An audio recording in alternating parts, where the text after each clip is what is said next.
Livro de Marcos, Novo Testamento, capítulo 9, versículo 14 até o 29.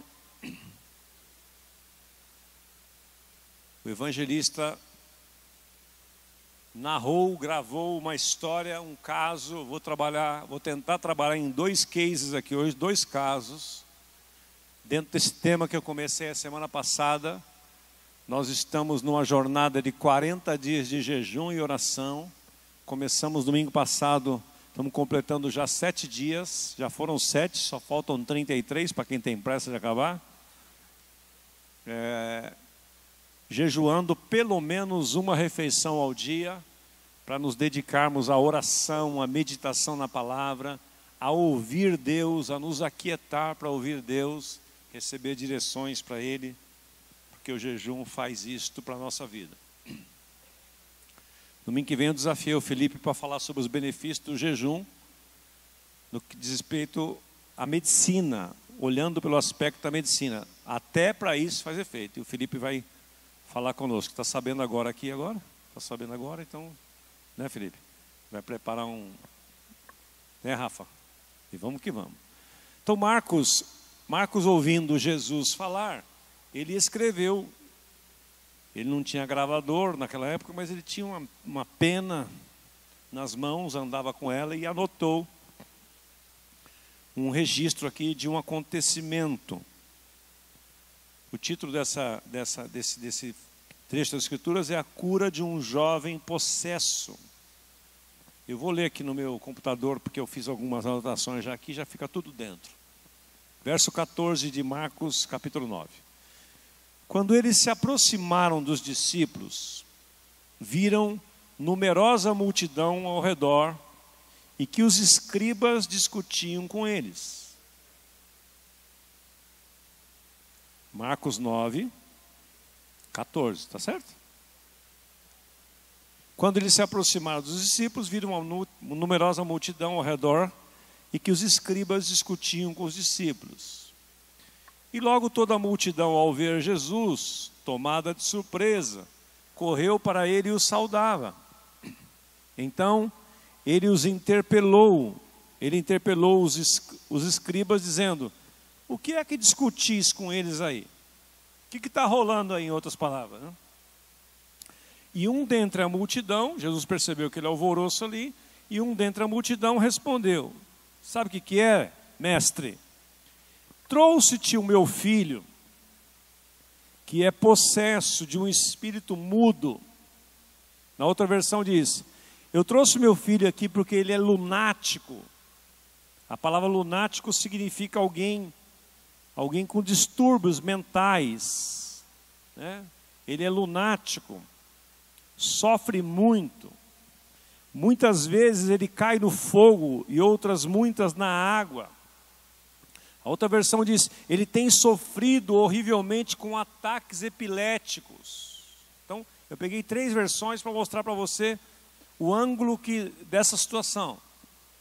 Então, uma versão diz que ele era possesso de um espírito mudo. Espírito mudo, que impedia a pessoa de falar.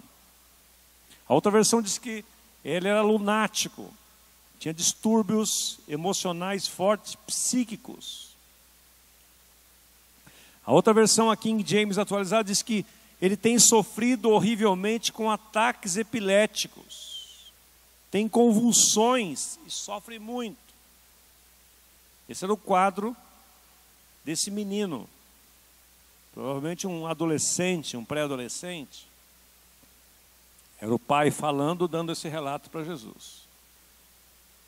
Então, eu trouxe aqui meu filho, e este demônio, esse espírito, esta enfermidade, onde apanha, lança por terra, ele espuma, rilha os dentes e vai definhando. Eu roguei a teus discípulos que o expelissem, eles não puderam. Então Jesus lhes disse: ó geração incrédula, infiel, não confiável. Isso que significa incrédula: desleal, descrente, sem confiança em Deus. Até quando estarei convosco? Até quando vou sofrer com essas coisas que vocês estão fazendo eu passar, essa vergonha aqui? Traga o menino aqui. Quero dar uma pausa aqui para fazer um comentário com você. Se há uma coisa que agride Deus, é a nossa incredulidade. A nossa incredulidade é um soco no estômago de Deus. Porque tem um texto na Bíblia que diz assim: aquele que duvida de Deus, mentiroso faz. Então, se você duvidar do que eu estou falando, duvidar das minhas palavras, duvidar do que eu falo para você, você está me julgando um mentiroso. Não sou digno de confiança. Então é uma ofensa. Às vezes a gente pensa que a ofensa para Deus é você fumar um cigarro de maconha. Quero dizer para você que o que ofende Deus de forma grave, porque a maconha só ofende você mesmo, você está destruindo o templo do Espírito Santo e, enfim. Mas o que ofende a Deus mesmo é quando você não crê na sua palavra. É quando você não age colocando confiança naquilo que Ele falou. Quando você não obedece ao princípio, isso traz uma indignação. Você pode reparar que Jesus poucas vezes indignou-se com seus discípulos. Ele tolerou muitas coisas, mas quando ele viu incredulidade, ele desabafou aqui. Ó geração incrédula e perversa, até quando vou ter que suportar vocês? Subiu uma ira nele. Por quê? Por causa da incredulidade. Portanto, quando eu pensei nisso aqui, eu fiquei pensando: meu Pai amado, me perdoe tantas vezes que tu falastes comigo e eu não acreditei, fiquei duvidando. Então, a dúvida, a incredulidade agride e desaponta ao Senhor. Versículo 21.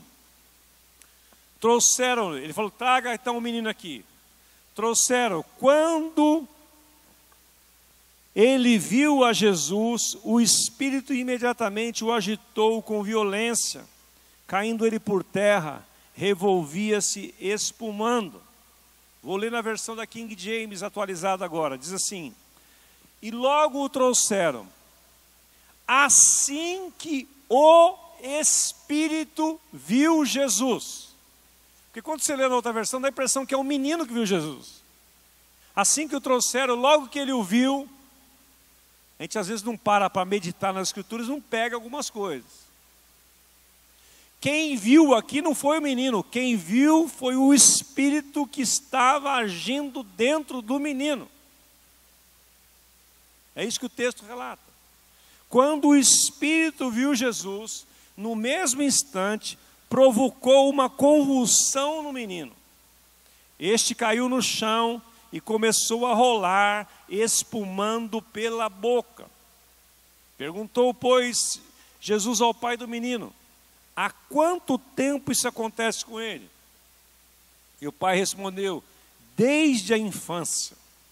E muitas vezes o tem lançado no fogo e na água para o matar. Ponto e vírgula. Mas, se tu podes fazer alguma coisa, tem compaixão de nós e ajuda-nos. Um pai desesperado, um pai que não sabia mais o que fazer, havia lutado com todas as suas forças para ter a situação resolvida. Houve um relato lá de que Jesus estava por ali, e outros casos já tinham acontecido de pessoas serem libertas. Ele traz, Jesus não estava na cena, ele pede para os discípulos orarem e abençoarem o menino dele, e os discípulos não tiveram autoridade suficiente para libertá-lo.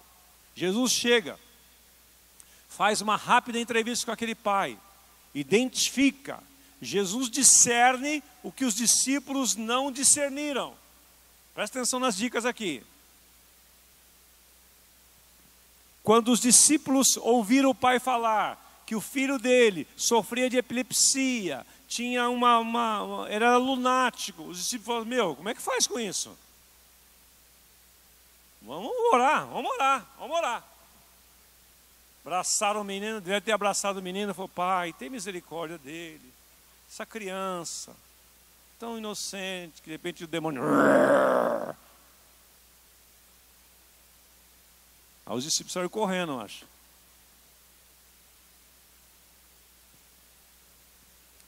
Jesus chega na cena. Está acontecendo aí? Ah, aconteceu isso, tal. Beleza. Traga o menino. O menino está vindo assim. A hora que o demônio que estava no menino, que talvez nem o pai identificou como uma possessão ou uma opressão, porque existem, grave isso aqui eu demorei muito para aprender. Eu aprendi lendo num livro chamado O Adversário. Eu li um livro uma vez, receitado pelo pastor Antônio, que falou só do diabo, o tempo inteiro. É um capa vermelha e preta. Chama O Adversário. Se você quiser saber, conhecer seu adversário, leia esse livro. Mas prepare o estômago. É um livro cristão. Não é do Zé do Caixão, não. Aliás, o Zé do Caixão disse que se converteu no final da vida dele, né? A graça de Deus é um negócio insuportável. Onde se viu o cara fazer tudo que ele fez para o céu, no último momento? É um negócio imensurável. Mas nesse livro eu aprendi o seguinte, que há 3 níveis de atuação demoníaca. Presta atenção aqui, se você quiser anotar, pode anotar aí. 3 níveis. Primeiro nível deles, primeiro nível mais básico, é o nível da tentação. A tentação que eu e você sofremos nunca vem de Deus, vem de Satanás. Porque Tiago 1 diz que Deus a ninguém tenta.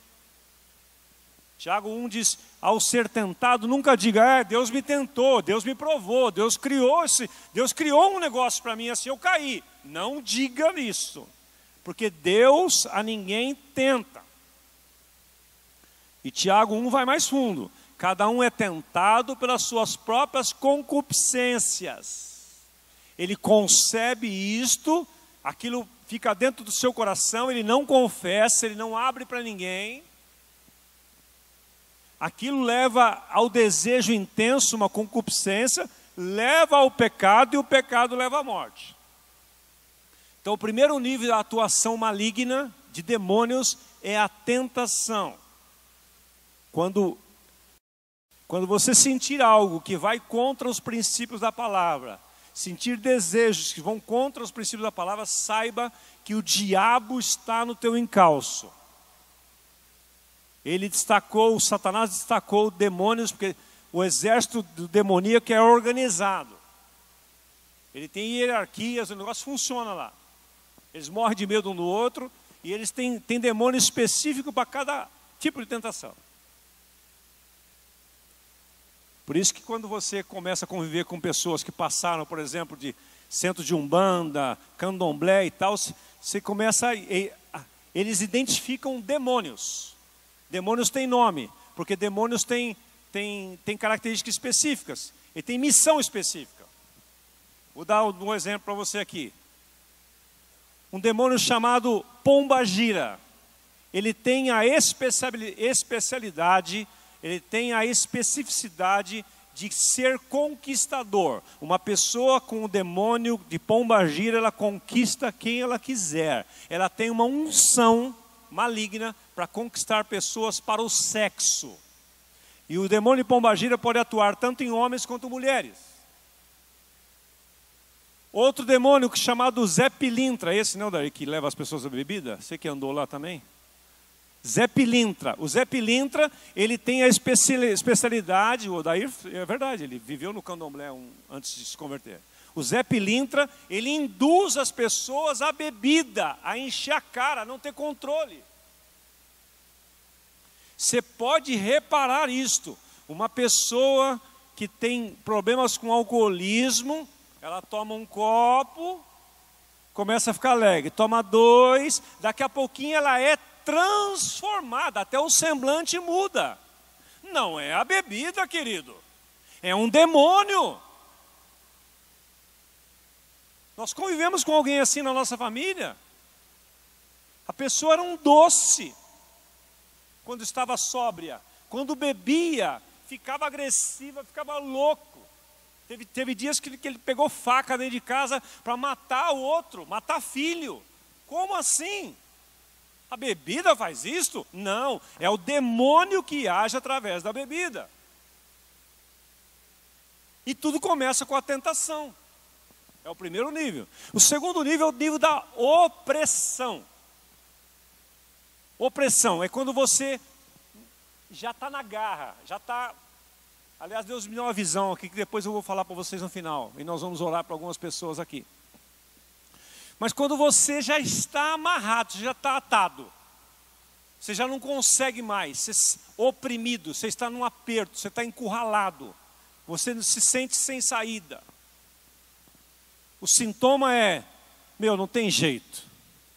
Vou ter que ceder. Você fica sem forças. No nível da tentação, você tem força para dizer assim, está repreendido, em nome de Jesus. Vou ligar para um amigo aqui agora, eu vou orar. Mano, eu estou aqui, uma tentação desgraçada aqui, ore por mim. Mas no nível da opressão, você já fica sem ação. Você já fica atado. Você já fica amarrado. E o terceiro nível, é o mais conhecido de todo mundo, é o da possessão. Aí você perde o controle. Perde o controle. Faz coisas que você, depois que volta a si, fala, não é possível. Você não se lembra do que fez, das besteiras que falou, das agressões que fez. Você ganha uma força descomunal. Eu já vi pessoas raquíticas, magras. Uma vez eu fui chamado para expulsar o demônio de uma moça, magérrima. A hora que eu cheguei na casa dela, foi uma situação hilária até, porque eu fui com mais 2 amigos, um Marcão e um outro amigo. Eu era nem pastor naquela época. Alguém apareceu na comunidade, sede, no final de uma reunião de jovens, procurando um pastor, não tinha nenhum, fui eu mesmo.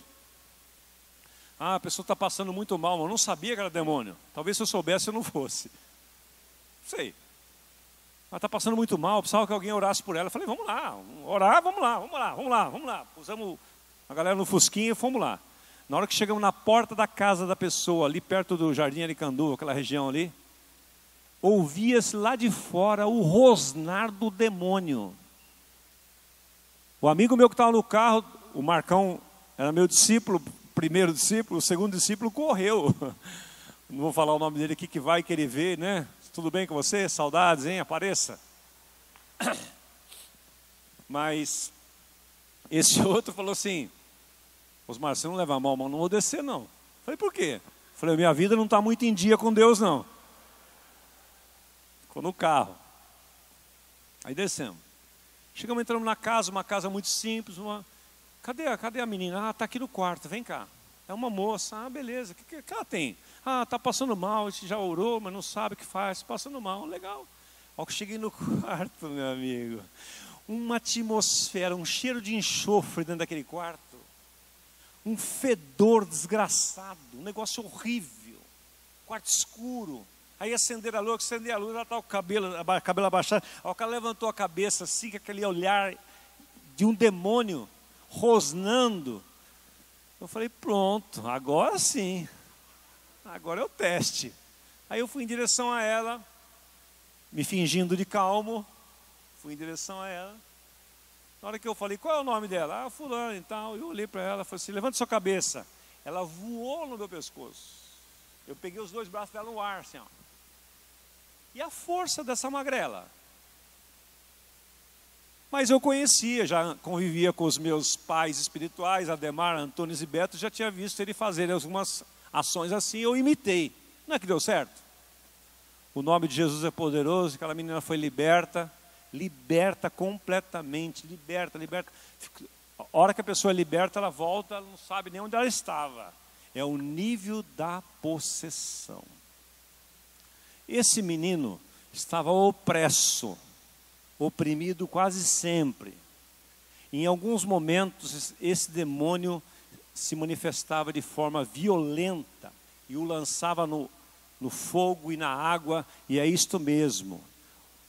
Satanás vem senão a matar, roubar e destruir. E no momento que Jesus chega até ele, o demônio que estava naquele menino viu Jesus. E na hora que ele viu Jesus, ele foi para cima e começou a falar com Jesus. O pai pede misericórdia, como eu já disse para você, né? Parei aqui no verso 24. Se tu podes crer, tem compaixão de nós. Jesus respondeu no verso 24 de Marcos 9, respondeu dizendo, se tu podes, como assim? Tudo é possível ao que crê. Jesus pegou e pôs a responsabilidade no colo do Pai, contestando. Verso 25, imediatamente o pai do menino exclamou com lágrimas, eu creio, ajuda a minha falta de fé. Veja, a cena estava rolando ali, o demônio estava ali no menino, e Jesus fazendo entrevista com o pai. Olha a consciência e a autoridade. Ele não estava nem um pouco tenso, nem preocupado, nem nada. Tremendo, assustado, sondo frio, tendo calafrio, nada disso. Aí o pai falou, eu creio, ajuda a minha falta de fé. Verso 26 é maravilhoso. Vendo Jesus que a multidão concorria, Jesus começou a perceber que os curiosos começaram a chegar, né? O que ele fez? Repreendeu o menino, falou para o menino, fica quieto. E o menino na mesma hora ficou quietinho. Porque Jesus tinha autoridade sobre o menino.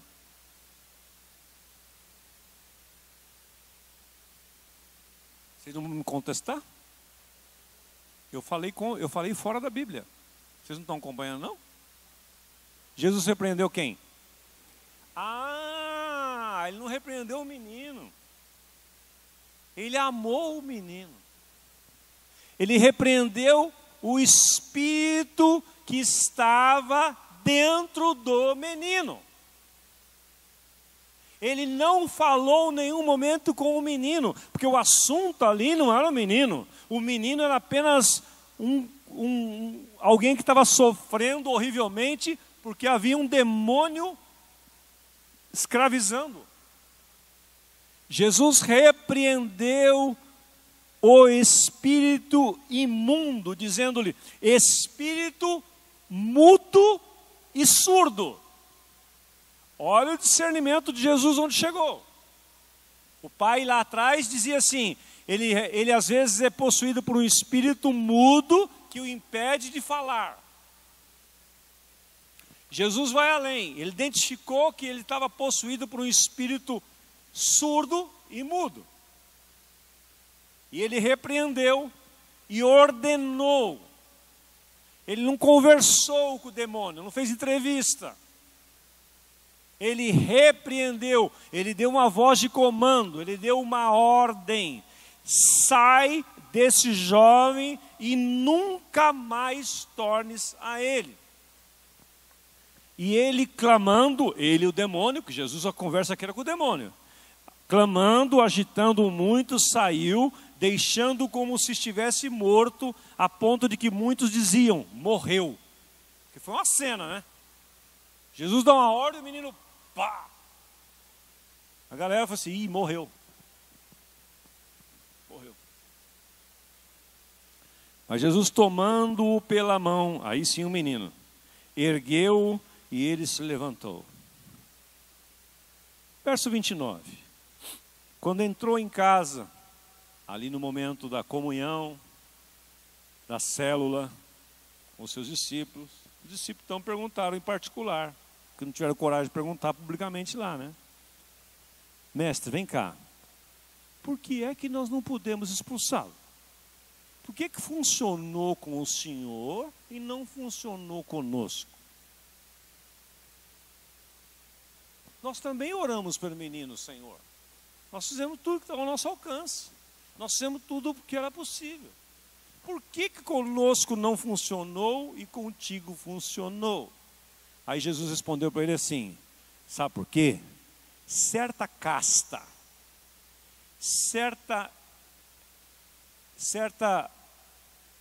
realidade, certo tipo de demônio só sai com a força do jejum e da oração. E como Jesus vivia e começou o ministério dele com 40 dias e 40 noites de jejum, de tudo quanto é tipo de alimento, só tomando água, então ele agregou, como nós vimos na semana passada, que eu citei aqui Lucas 4, que ele foi levado Jesus cheio do Espírito Santo, foi levado para o deserto. Depois dos 40 dias, ele voltou do deserto no poder do Espírito Santo.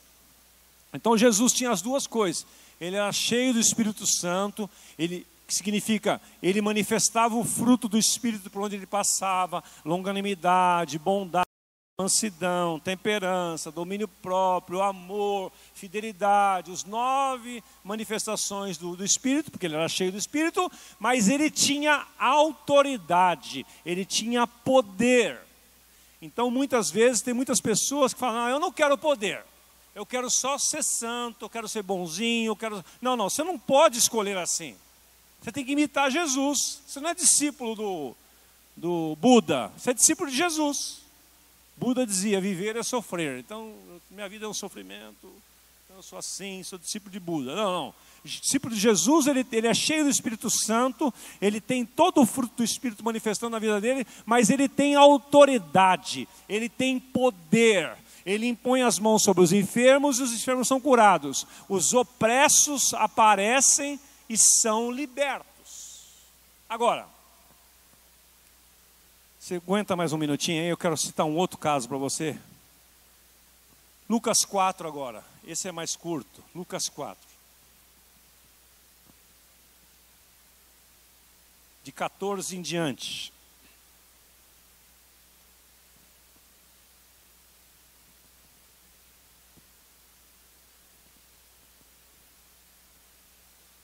Lucas 4. Vamos ver o segundo caso aqui. Aqui é logo depois do jejum de Jesus, tá? Na cronologia de Lucas 4 é isso. Lucas 4.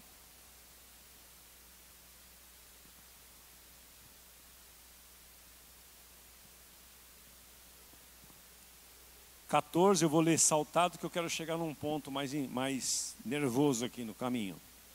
4,14, Jesus retornou na Galileia no poder do Espírito Santo e por toda aquela região espalhou sua fama. Ensinava nas sinagogas e de todos recebia manifestações de grande apreciação. Muito bem. Aí, salte lá para o verso 31. Ele saiu do deserto e começou o ministério dele. Foi andando e agindo. Chegou no verso 31, ele entrou em Cafarnaum. Então Jesus desceu para Cafarnaum, cidade da Galileia, e no outro sábado começou a ensinar o povo. E todos ficaram deslumbrados com o ensino. Ele estava dentro de uma sinagoga. Dentro da sinagoga. Foi lá que ele leu, né? Foi lá que ele leu, o Espírito do Senhor Jeová se cumpriu, o Espírito do Senhor hoje se cumpriu as Escrituras, né? O Espírito do Senhor Jeová está sobre mim, e o Senhor me ungiu para declarar a liberdade dos caras. Ele estava dentro de uma sinagoga, um lugar de culto dos judeus. Grave bem esse lugar de culto. Não era num boteco, numa balada, no meio da torcida Tupi do Palmeiras. Não, é lá no meio da sinagoga. Então desceu Jesus para Cafarnaum, na cidade da Galileia, e no outro sábado começou a ensinar o povo. E todos ficaram deslumbrados com o seu ensino, pois a sua palavra era ministrada com autoridade. Entre mentes, na sinagoga, ali dentro onde ele estava, havia um homem possesso de demônio, ou seja, um espírito imundo que berrou com toda a força. Que tu queres conosco, Jesus de Nazaré? Vieste destruir a nós? Sei bem quem tu és o santo de Deus. Sabe o que me espanta? Que tem demônio que conhece mais Jesus do que muito crente. Os judeus estavam lá querendo saber quem era Jesus. O que esse cara está falando aí? Está lendo o livro do profeta Isaías. Como assim? Aquele burburinho e tudo. Jesus aparece em cena e o demônio grita lá do fundo da sinagoga, dizendo essas coisas que você ouviu aqui. Tu queres conosco, vieste destruir-nos antes, santo tempo.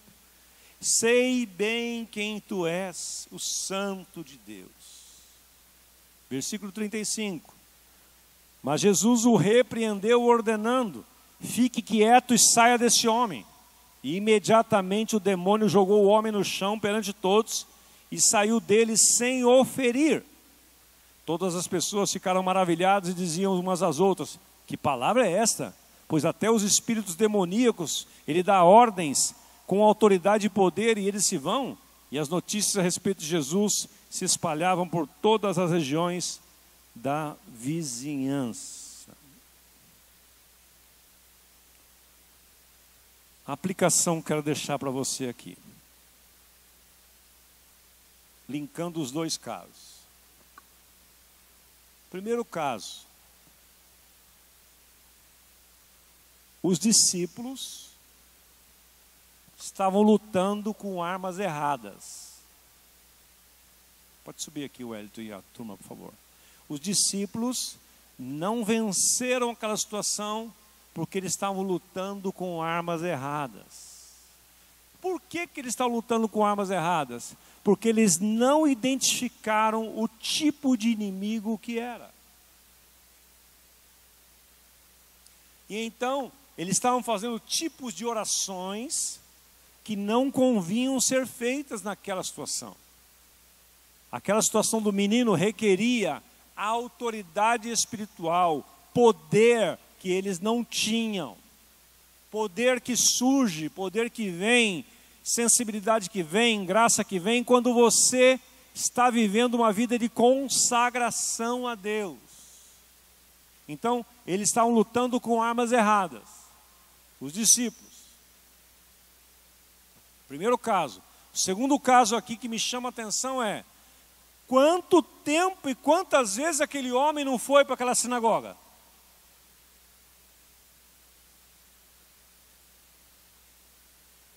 Quantas vezes aquele cara não estava lá sentado no banco da sinagoga e os judeus foram lá, fizeram leitura da Torá, leram a Torá, cantaram hinos, cântico gregoriano, e o cara possesso por demônios lá dentro, quietinho.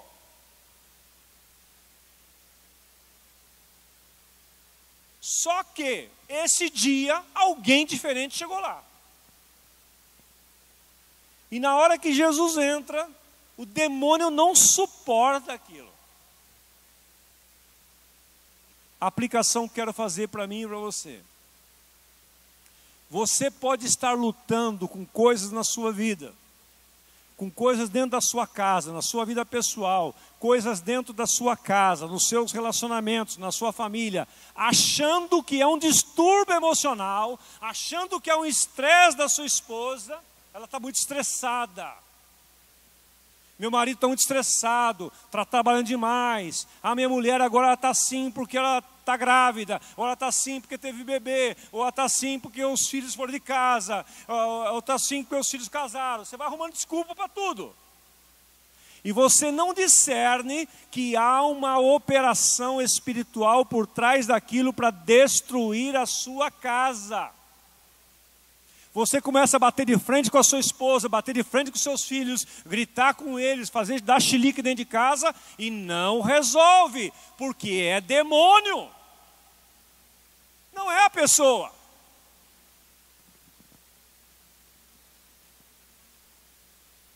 O outro caso, você está lidando com gente. Talvez tenhamos assim aqui, pessoas assim hoje de manhã. Vem aqui, reunião após reunião, oprimida por demônios. E por que os nossos cultos são às vezes cultos previsíveis? Nossa célula, a gente lê boletim, tem comunhão gostosa, e o demônio continua se alimentando dos quitutes lá da casa do Guaraci que ele põe lá. Porque falta poder de Deus. Falta a presença de Cristo verdadeiramente. E aí a gente vai se acostumando com aquilo. Se acostumando com aquilo. Vai considerando natural aquilo que não é natural. Você não discerne. Discerne. O apóstolo Paulo diz em 2 Coríntios 10:4. Levando cativo todo pensamento à obediência de Cristo. Porque as armas das nossas milícias não são carnais, mas são poderosas em Deus para a destruição de fortalezas. levando o pensamento, todo pensamento cativo à obediência de Cristo. Então, tem muita coisa, resumidamente, vou reforçar isso aqui para a gente orar, muita coisa que você pode estar lutando na sua vida, achando que é natural e não é natural, é demônio. Muita coisa que talvez esteja lá na sua empresa. A empresa está indo à falência, e você está achando que é o coronavírus o culpado. O coronavírus é o culpado de tudo agora, né? É um demônio. É um trabalho de macumba, de feitiçaria que foi feito para destruir aquela empresa, porque aquele patrão, aquele chefe, aquele diretor demitiu um cara, que o cara era pactuado com o diabo, o cara foi no centro de macumba e está fazendo um trabalho e vai demitir todo mundo, vai à bancarrota. Tem um espírito chamado de espírito de bancarrota, especializado em levar empresas e pessoas à falência. E não adianta você chamar um consultor, pagar, investir mais dinheiro num consultor para ir lá, um auditor, um consultor para falar não sei o quê. É demônio. Você precisa discernir. Osmar, então tudo é demônio? Não sei. Você tem que discernir.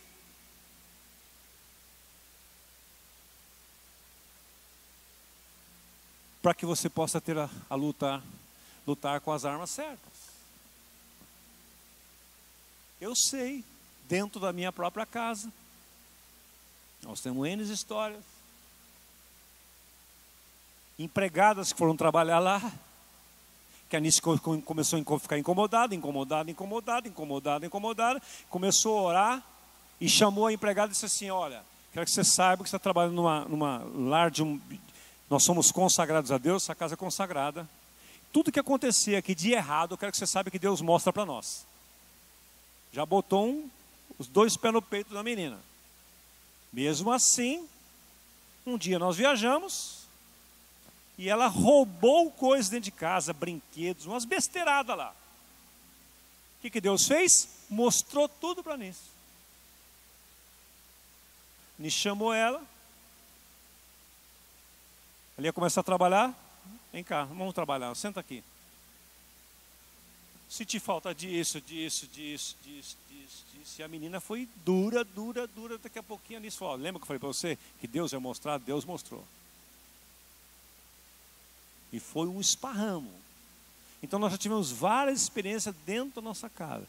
Cuidado com quem você põe dentro da sua casa. Casa é lugar de intimidade. Ah, então não vou ter o G100 em casa. Eu não disse. Eu disse para você ter cuidado e ficar atento. Porque maior é o que está em você do que está no mundo. Eu estou dizendo para você estar atento. Jesus ensinou para nós: sejam simples como as pombas e prudentes como as serpentes. Tem muita coisa para falar, gente. Dá um negócio em mim aqui. Vou deixar esse negócio para lá. Vamos ficar em pé.